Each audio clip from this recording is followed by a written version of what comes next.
Nagbabalik ang PTV Balita Ngayon. Pinag-aaralan ng Health Department na ipagbawal o i-regulate ang mga mukbang videos.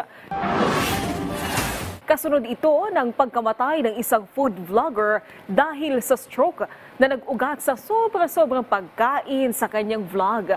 Matatanda ang ilang health experts na ang nagbabala sa epekto ng mukbang, lalo na sa kalusugan ng publiko. Tiniyak ng Department of Human Settlements and Urban Development ang commitment ng Administrasyong Marcos Jr. na makapagpatayo ng libu-libong pabahay. Sa PTV Pre-SONA report, ibinahagi ng DSUD Secretary Jerry Acuzar na tuloy-tuloy ang pambansang pabahay para sa Pilipino o 4PH program ng pamahalaan. Aniya, nasa 40 construction projects o katumbas ng 100 at 40,000 pabahay ang kasalukuyang itinatayo sa ilalim ng programa.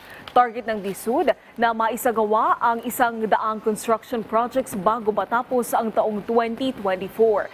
Layo ng 4PH na maalis ang lahat ng informal settler families at makapagbigay ng disenteng pabahay sa ating mga kababayan. Muling nagpaalala ang grupong Ban Toxics sa mga magulang na maging mapanuri sa pagbili ng school supplies. Paliwanag ng grupo, kasunod na rin ito ng nadiskubring mataas na level ng toxic lead sa ilang binibentang backpack sa Divisoria. Samantala, nanawagan din ang grupo sa DTI na paigtingin ang mga pag-iinspeksyon para sa kaligtasan ng mga mag-aaral. Samantala, alamin natin ang ibang balita mula kay Julius Pacot ng PTV Davao. Mayong adlaw, nakatakdang makadawat og mas ligong 62-footer fiberglass reinforced plastics kon FRP tuna handline fishing boats ang ana sa upat ka mga Fisher Folk Association dinhi sa Davao Region. Kinihuman nga gilunsad sa Bureau of Fisheries and Aquatic Resources kon BFAR adlaw nga Miyerkules Hulyo 3 ang nationwide distribution sa 15 ka mga units sa FRP tuna handline fishing boats diha sa Cebu City. Lakip sa nakabenepisyo niini ang Barangay San Remigio Fisher Folks Association sa Island Garden City of Samal, Davao del Norte, ang samahang mananagat sa Wao Fuentes Association sa Pantukan, Davao de Oro, ang Takub Muslim Fisher Folk Association sa Santa Cruz, Davao del Sur, ug ang Santiago Farmers and Fisher Folks Association sa Caraga, Davao Oriental. Nalakip kini sa capacitating Municipal Fisher Folk Program sa BFAR nga naninguhang mapataas pa ang income sa mga mananagat pinaagi sa paghatag kanila ug mas dakong fishing vessel. Samtang gabihan na ni atong labing semana Hulyo 5 ang Davao Dive Expo 2024 nga gipahigayon sa usa ka mall sa Lanang ning Dakbayan.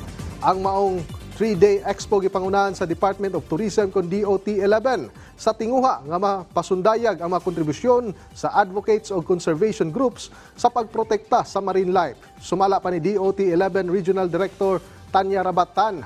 Among expo mamahimo usab nga paagi aron madasig ang uban pang local government units dili lamang sulod sa reyon apan pati na usab sa mga bahin sa nasod sa paghimo og advokasya alang sa kadagatan. Subay niini aduna say ipahigayon nga launching sa bagong dive site sa Mabini, Davao de Oro nga maoy focus sa conservation efforts karong tuiga. Lauman usab nga motambong sa expo ang pag-explore sa lahi-lahing dive destination dinhi sa reyon. Lakip na ang Island Garden City of Samal sa Davao del Norte, Mati City sa Davao Oriental ug Davao de Oro. Adunay temang Dive with a Purpose ang Davao Dive Expo karong tuiga nga milungtad kagahapon Hulyo 7.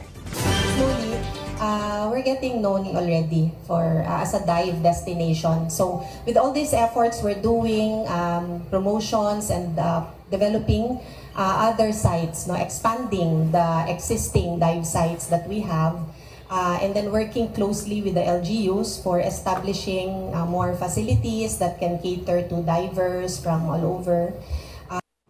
Og mao kadtong mga nag-unang mga balita gikan dinhi sa PTV Davao, ako si Julius Pacot. Mayong adlaw.